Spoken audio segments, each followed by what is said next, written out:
Hey everyone, my name is Rodney. I'm here with Board Game Geek at Origins 2019. I've been joined by Chris, leader of Calliope Games, and you've told me that everyone loves a parade. Yeah, everyone absolutely does. Yeah. Everyone. And that's the game we have here. That is the game we have here, and it's the game I'm going to show you right now. That's appropriate. All right, so please do tell me this. So it's your hometown parade. You know, it's a beautiful, bright, sunny summer day, and everyone's just sitting out by the road waiting for the parade to begin.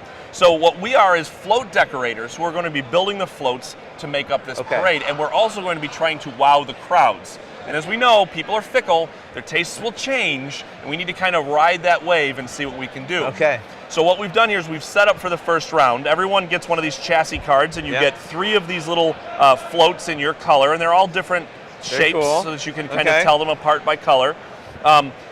And we've revealed the first segment of the crowd. So if this is a 3-player game, we would flip these 3 cards, and pre-printed on there is a color and a element. So the colors are yellow, red, and blue, and the elements are balloons, flags, and flowers. So we put these dice on here to say that at the beginning, this is what this crowd is clamoring for. Each crowd wants a little bit something different.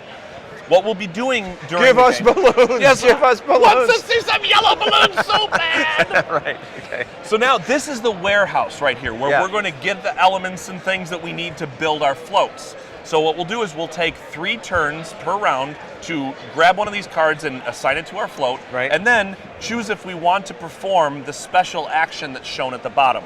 So in this case, I see here that this crowd here likes red flags, red balloons. They just like red stuff.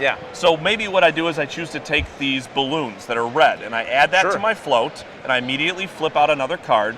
And then the ability that's shown right here says that you can add a new die and roll it. So maybe, I take one of these, and I can choose. I can choose. This die is all of the elements. It's the flags and the balloons and the flowers. The other one is different colors. So maybe I decide, you know, I'm going to be careful because I want to make sure that this is going to work for different things. So I'm going to roll, and it's blue. So maybe I put it over here, and now this crowd wants not just yellow, but they also want blue. Okay. All right? Yep. And then it would go to the next player. They would take a card and they would perform in some of the different actions. I won't go through all of them in the rule book, but this one lets you re-roll a balloon. This one lets you draw the top 2 cards and add one and then discard the other. This one lets you just add a die of your choice. I'm sorry, set a die of your choice to the face of its side. Exactly. And this one, when you take it and then replenish it, you can swap any card of yours with one that's in the lineup. So you can readjust your strategy as needed. So you're looking at both what they're offering and what's that little special power going to give me. Yes, exactly. So you kind of want to balance. And so when you have your cards, let's say it's the end of the round and I've assigned these 3, what we will have gotten that I failed to mention terribly, we all would have gotten one of these order cards at the beginning of the round. And these are numbered 1 through 8. This is the order in which you're going to be placing your float on a crowd card.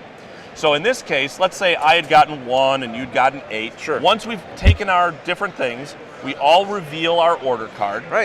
And then if I'm first, I don't really have a special ability other than I'm the first to play my float. As these order cards go up, though, they become better and better with their ability because you'll have less options, but you might have a really good ability that helps boost you.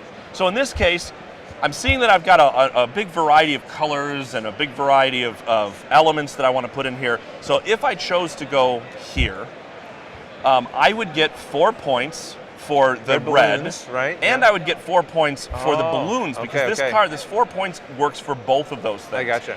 Yellow flowers would give me absolutely nothing, but I would get 3 points for the flags. Okay, I gotcha. So once I score that, I move my tracker up on here, and then I can discard this because that float is complete.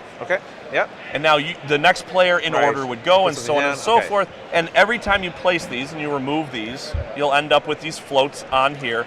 And then in the next round, you'll reveal and do that. So by the end of the game, you'll actually have this nice little parade of floats. We're going to reveal these. They'll all be sort of stacking along. Exactly. So you'll place 3. You'll build and craft and then place 3 during the course of the game. And then the game is over, The game is over when you reach the end of that 3rd round and you've done all of that, and then whoever has the highest score becomes the Grand Marshal because they are just the best at parades. Yeah, absolutely. And everyone, whether you win or lose, still loves a parade. That is true. Well, listen, how many does this play? This plays 2 to 6. 2 to 6. 2 to 6. And about how long did it play? It's about 30 to 40 minutes to play. Okay. So it's a quick playing card game, and you get to make some fun choices. Bright and colorful, so the kids like it. But it's also a great filler for a game group. If you want something that's got a little bit of thinking to it, but it's not going to break your brain. Right, jockeying for position to get the things you want. Right. Adjusting the crowd, getting what you want out of it. And available when? This will be out in August. August. Okay, well, Chris, thank you very much for giving us this overview. I hope you enjoyed getting a look at Everyone Loves a Parade.